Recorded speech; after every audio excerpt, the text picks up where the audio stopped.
யோவான் 15ஆம் அதிகாரம் 12ஆம் வசனம். நான் உங்களில் அன்பாய் இருக்கிறது போல நீங்களும் ஒருவரில் ஒருவர் அன்பாய் இருக்க வேண்டும் என்பதே என்னுடைய கற்பனையாயிருக்கிறது. இந்த வார்த்தை சீஷர்களுக்காக சொல்லப்பட்ட வார்த்தை. இயேசு கிறிஸ்து 2 கற்பனை குறித்து பேசுகிறார். ஒன்று அவருடைய பிதாவின் கற்பனைகள், 2வது அவருடைய கற்பனை.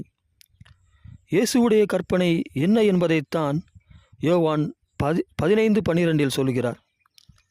இந்த கற்பனையை ஏன் சீஷர்களுக்கு சொல்கிறார் என்றால், இயேசு தன்னுடைய பிதாவின் கற்பனைகளை கைக்கொண்டு பிதாவுடைய அன்பிலே நிலைத்திருக்கிறது போல நீங்களும் இயேசுவின் கற்பனையை கைக்கொண்டு இயேசுவின் அன்பிலே நிலைத்திருக்கும்படி தன்னுடைய கற்பனையை சொல்லுகிறார். இயேசு உங்களில் எப்படி அன்பாய் இருக்கிறார் என்றால், இயேசு தன்னை எப்படி நேசிக்கிறாரோ அப்படியே அவர் உங்களை நேசிக்கிறார். இதுதான் இயேசு உங்களில் அன்பு கூர்வது. உங்களை நீங்கள் நேசிப்பது போல, உங்கள் ஊழியத்தை நீங்கள் நேசிப்பது போல, உங்கள் சபையை நீங்கள் நேசிப்பது போல, உங்கள் சபை மக்களை நீங்கள் நேசிப்பது போல, நீங்கள் பிற ஊழியரையும் அவர்கள் ஊழியத்தையும் அவர்கள் சபையையும் அவர்கள் சபை மக்களையும் நீங்கள் ஒருவரில் ஒருவர் நேசிக்க வேண்டும் என்பதுதான் உங்கள் இயேசுவின் கற்பனையாயிருக்கிறது. முதலில் நீங்கள் இயேசுவை நேசிக்கவில்லை. அவர் உங்களை நேசித்தபடியினால் இப்பொழுது நீங்கள் இயேசுவை நேசிக்கிறீர்கள். அப்படியே உங்கள் சபையை சார்ந்த மற்றும் பிற சபை பிரிவை சார்ந்த ஊழியர்கள் முதலாவது அவர்கள் உங்களை நேசிக்க வேண்டும், உங்களில் அன்பாய் இருக்க வேண்டும் என்று காத்திராமல் நீங்கள் அவர்களில் அன்பு கூறுவதற்கு முந்திக் கொள்ளுங்கள். கடைசி நாட்களில் இயேசுவானவர் உங்கள் இருவரில் யார் முதலாவது அன்பு கூர்ந்தார் என்று கேட்கிற பொழுது நீங்கள் முதலாவது அன்பு கூர்ந்தீர்கள் என்று உங்களுக்கு பரலோகத்திலே புகழ்ச்சி உண்டாகும்படி இந்த பூமியிலே இப்படி நடந்து கொள்ளுங்கள். ஜனங்களே, இயேசுவைப் போல, சீஷர்களைப் போல, உங்கள் ஊழியக்காரரைப் போல, உங்கள் சபை போதகரைப் போல நீங்களும் ஒருவரில் ஒருவர் அன்பாய் இருக்க வேண்டும் என்பது உங்கள் இயேசுவின் கற்பனையாய் இருக்கிறது. நீங்கள் இயேசுவில் அன்பு கூறுகிறீர்கள், அதை போல உங்கள் ஊழியக்காரரிடத்திலும் அன்பு கூறுகிறீர்கள். ஆனால் உங்கள் சபை மக்களில் மற்றும் உங்கள் சபை அல்லாத பிற சபை மக்களிடத்தில் நீங்கள் அன்பு கூறவில்லை என்றால், நீங்கள் இயேசுவில் அன்பு வைத்ததும் உங்கள் ஊழியக்காரரிடத்தில் அன்பு வைத்ததும் உங்கள் சபை மக்களிடத்தில் அன்பு கூர்ந்ததும் கணக்கில் எடுத்துக்கொள்ளப்படாது.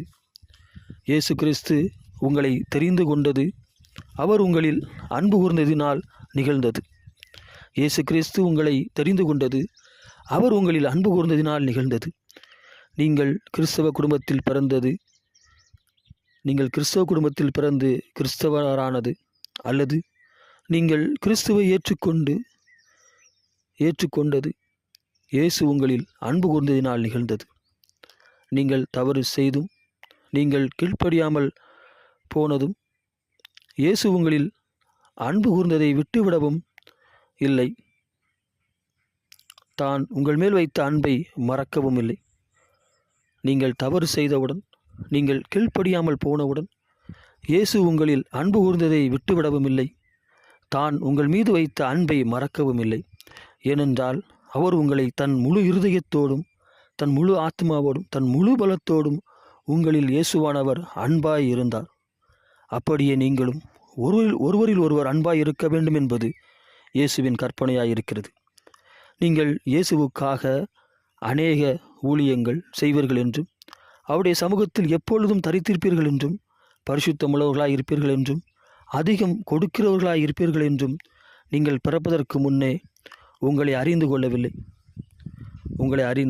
தெரிந்து கொள்ளவில்லை.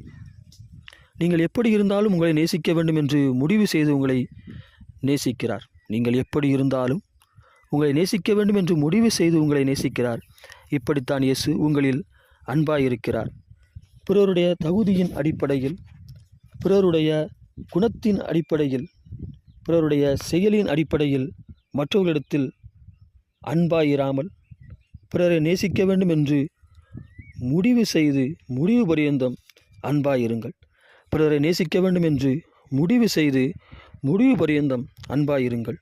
அப்பொழுது இயேசு உங்களில் அன்பாயிருக்கிறது போல நீங்களும் மற்றவரிடத்தில் அன்பாயிருப்பீர்கள். மற்றவர்கள் உங்களிடத்தில் எப்படி வேண்டுமானாலும் நடந்து கொள்ளட்டும். இயேசு உங்கள் மேல் வைத்த அன்பில் நிலைத்திருக்கிறது போல நீங்களும் மற்றவர்களிடத்தில் அன்பு கூறுவதில் நிலைத்திருங்கள். உங்கள் பிரச்சனைகளிலிருந்து உங்களை விடுவித்தது, உங்கள் அடிமை பழக்கத்திலிருந்து விடுவித்தது, உங்கள் கீழ்ப்படியாமைகளிலிருந்து மீட்டது, இப்படிப்பட்டவைகளெல்லாம் இயேசு உங்களில் அன்பு கூர்ந்ததினால் நிகழ்ந்தது.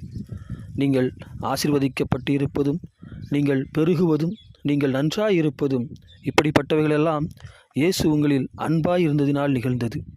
இஸ்ரவேலுடைய பிதாக்களின் மேல் அன்பு கூர்ந்ததினால் அவர்களுக்கு வாக்குத்தத்தம் பண்ணின செழிப்பின் வாழ்க்கையாகிய கானானின் வாழ்க்கையை கொடுத்தார்.